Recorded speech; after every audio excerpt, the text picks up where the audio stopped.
Seconde partie du débriefing du Grand Prix d'Espagne sur F1 ITV. Ziv, on a parlé de Mercedes, de Ferrari et des jeux d'influence au sein de ces deux équipes, entre les deux pilotes, etc. À part Mercedes-Ferrari, j'ai un peu envie de dire, le reste du plateau est chaos. Le meilleur exemple, c'est évidemment Red Bull, avec Christian Horner lui-même qui dit bon, 2015, c'est foutu, on ferme, rideau, et on pense déjà à l'avenir, mais oui, il y a du taf. C'est dramatique pour Red Bull. Red Bull qui a eu l'habitude de dominer son sujet tant et plus. Maintenant, ça va faire la deuxième année, hein, parce que bon, l'année passée, il y a eu 3 victoires, mais malgré tout, ils étaient habitués à mieux. Donc cette fois-ci, ils se disent on plie bagage pour 2015. Je crois que la tension doit monter. On parle même d'un retrait éventuel de la Formule 1. Je n'y crois pas, mais en tout cas, chez Red Bull, on cherche des solutions. On va pas les trouver cette année, hein, ça c'est clair. Non, et c'est Renault, ça dépend quand même essentiellement de Renault. Donc Renault, pour 2015, ils vont limiter les dégâts, mais gagner 3 courses comme l'an dernier, franchement, il y a peu de chance.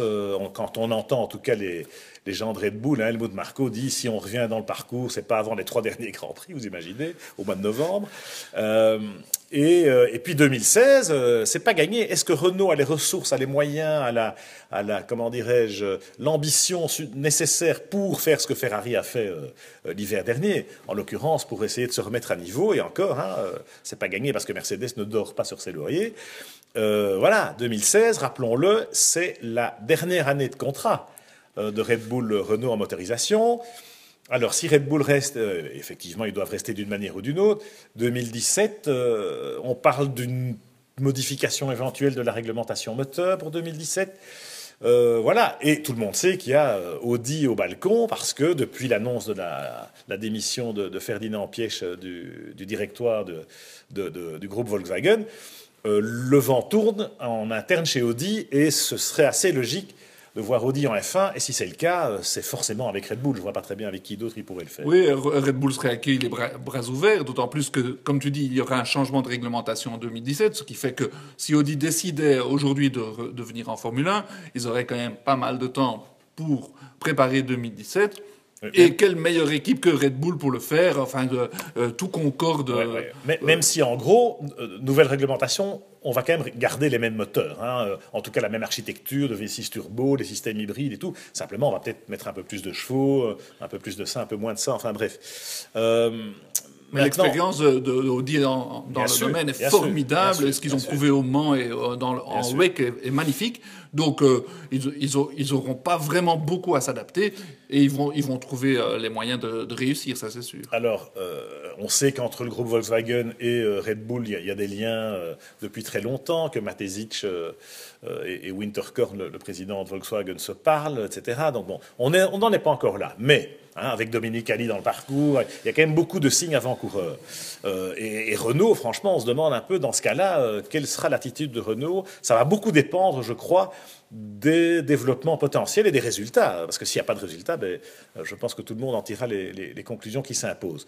En revanche, Red Bull ne doit pas non plus la ramener en étant trop prétentieux, trop arrogant, ce qu'ils ont quand même souvent tendance à faire, parce que le meilleur exemple vient d'eux-mêmes. C'est assez amusant, parce que c'est la Scuderia Toro Rosso à Faenza, c'est-à-dire à 2000 bornes de Milton Keynes, avec James Key et les Italiens. Les ex de Minardi. Voilà, les anciens de Minardi, qui font finalement une très bonne auto, avec 2 pilotes qui sont 2 rookies débutants, la moyenne d'âge, on la connaît, et qui ont quand même fait la nique à Red Bull avec le même moteur à Barcelone. En qualif, c'était impressionnant de voir les performances de Sainz et Verstappen, et de Carlos Sainz en particulier, puisqu'on avait déjà mis Verstappen sur un piédestal.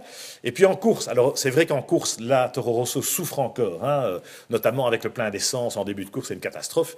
Ils étaient des sitting ducks, comme disent les Anglais. En ligne droite, ils se faisaient poser, maintenant c'était une blague. En revanche, en fin de course, quand la voiture est vide, si elle a des pneus frais, on l'a vu avec Sainz, ils sont dans le coup, ils reviennent, ils marquent des points. Oui, et quel plaisir, quel vent de fraîcheur, ces 2 jeunes pilotes, Sainz 20 ans, alors bon, c'est vrai qu'il a 3 ans de plus que Verstappen, mais c'est quand même un débutant et un très très jeune débutant, et là, tous les 2 sont pétris de qualité, sont fantastiques, chacun m'étonne chaque week-end, une fois c'est l'un, une fois c'est l'autre, ils vont faire des perfs extraordinaires, ils ont eu la clairvoyance d'engager James Key il y a quelques années, et donc maintenant ça porte ses fruits, et maintenant avec le départ d'Adrian Newey, enfin beaucoup moins présent en tout cas chez Red Bull, on sent que c'est James Key qui a pris le dessus cette fois-ci. Ce qui est amusant, c'est vrai, c'est de voir ces jeunes pilotes qui tiennent largement leur rang. Carlos Sainz, quand même, a la pression en Espagne, à domicile, etc. Il a été impeccable. En qualif, il est quand même devant en Max. Et en course, même s'ils n'étaient pas tout à fait sur la même stratégie, c'est quand même Sainz qui tire les marrons du feu. Alors, même Kvyat doit être un peu inquiet, puisque Marco lui-même a dit Ricciardo, Kvyat, les gars, vous endormez pas, parce qu'il y en a deux qui poussent derrière. Mais c'était un peu de mauvaise foi de la part de Helmut Marko, évidemment, parce que Ricciardo, il fait le max, il sort une 7e place avec sa Red Bull Renault, ne l'oublions pas, ouais. Et qui se fait déposer en ligne droite. Enfin, c'est vraiment triste à voir. Et Kvyat, bon, c'est vrai qu'il souffre un tout petit peu, mais c'est un jeune pilote, il a beaucoup de qualités. Moi, je crois que plutôt, il devrait regarder, parce que le châssis Red Bull n'est pas tellement bon non plus. Horner a dit non, mais on les garde en 2016, il n'y a pas de problème. Sauf que curieusement, je ne sais pas si tu as remarqué, c'est Ricciardo lui-même qui a dit oui, enfin, il faut voir, attendons un peu. Donc c'est quand même intéressant de voir qu'en interne chez Red Bull, il n'y a plus la belle harmonie ou la belle dynamique qu'on connaissait. L'édifice craquelle un peu, on a l'impression. Un petit peu. Alors ailleurs, n'en parlons pas, Williams, qui allait soi-disant être la deuxième force du plateau et qui allait bouffer de la flèche d'argent au petit-déj, c'est raté, même si Valtteri Bottas est impeccable, il fait des courses d'une constance, d'une agressivité permanente, sans jamais faire de faute, il est bluffant, il est devant Raikkonen de nouveau, et Felipe Massa, n'en parlons pas, il est à la rue par rapport à Bottas, donc là aussi il y a un signe, mais en revanche on voit que Williams n'a pas tout à fait les ressources pour jouer dans la cour des grands. Nous l'avions dit, parce que c'est vrai que certains disaient que Williams allait jouer la gagne, mais non, pas du tout, c'est pas possible, avec le quart du budget de Mercedes. Enfin, en plus, ils sont des clients Mercedes, donc ils n'auront pas la possibilité d'aller les chercher. Maintenant, c'est vrai qu'avec Bottas, ils ont un très très bon pilote. Moi, j'aimerais bien voir encore des perfs encore meilleurs de Bottas pour être tout à fait convaincu. Bien sûr, c'est un très très très bon pilote. Jusqu'à maintenant, il n'avait pas dominé Massa suffisamment, mais je trouve que les 2-3 dernières courses, il commence à mettre ce qu'il faut. Une bonne claque. Et alors, automatiquement, les bookmakers sont en train de parler de Bottas éventuellement chez Ferrari dans le futur. Alors, autre client Mercedes, c'est Lotus. Lotus avec des hauts et des bas, ils s'autoproclament les plus grands gestionnaires du paddock, mais enfin, excusez-moi, mais c'est quand même de la poudre aux yeux. Toujours est-il que Grosjean, en tout cas, Romain, il fait le boulot de nouveau. Ça fait 3 fois de consécutif dans les points, si je ne me trompe pas. Pas loin de la Q3. Paston nous fait encore quelques pirouettes. Certes, ils ont une petite touchette entre eux, avec au départ Romain qui fait une petite faute, mais c'est vraiment un incident de course quand on le revoit. D'ailleurs, les commissaires sportifs ont été formels. Dommage pour Maldonado, parce que sur ce circuit-là, on sait qu'il marche toujours très bien. Mais Lotus ne peut pas espérer beaucoup mieux que là où ils sont. Non, ils sont tout à fait à leur place. C'est vrai qu'il n'y a pas moyen d'aller chercher plus haut. Et Romain fait ce qu'il peut, et alors il ramène des petits points, et il va les ramener encore régulièrement, parce que le garçon est devenu très très solide. Maintenant, une statistique intéressante, c'est que Maldonado a marqué 2 points pour Lotus en 24 courses. Donc c'est quand même assez affligeant. Il est quand même temps qu'il nous sorte une belle perf. Pourquoi pas à Monaco? Il a toujours bien marché. C'est vrai qu'à Monaco, c'est un acrobate formidable, Pastor, mais bon, il faut quand même tenir 78 tours, ça c'est pas gagné.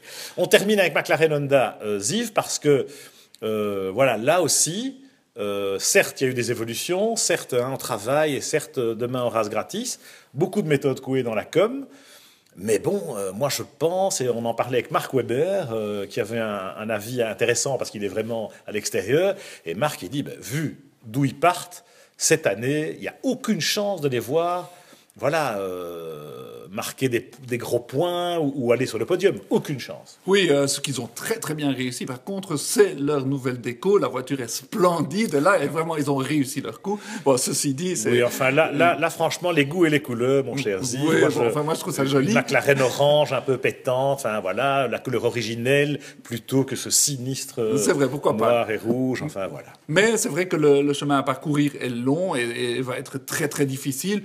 Il faut dire qu'Alonso en début de course a fait impression, malgré tout. Ah bah Alonso est Alonso, mais voilà, il peut pas avec un tel sac au dos, il peut pas aller plus vite que la musique, voilà. C'est vrai, il part de très très loin et c'est très décevant de la part de Honda parce qu'il faut pas oublier qu'ils avaient 1 an pour observer tout ce qui se fait de bien et de moins bien chez la concurrence. Donc on aurait dit. Non, mais ils sont loin. Mais ils sont loin et ils sont très loin. Ils vont rester loin. J'en ai peur. Nous, on va à Monaco, on va fêter ça, et on verra ce que ça donne là-bas, parce que d'ici là, il se passera encore des choses. En tout cas, dans tous les teams, ça bosse. Ça bosse fort, et nous, on trinque à leur santé. Voilà. Et Monaco, c'est quand même le paradis de la F1.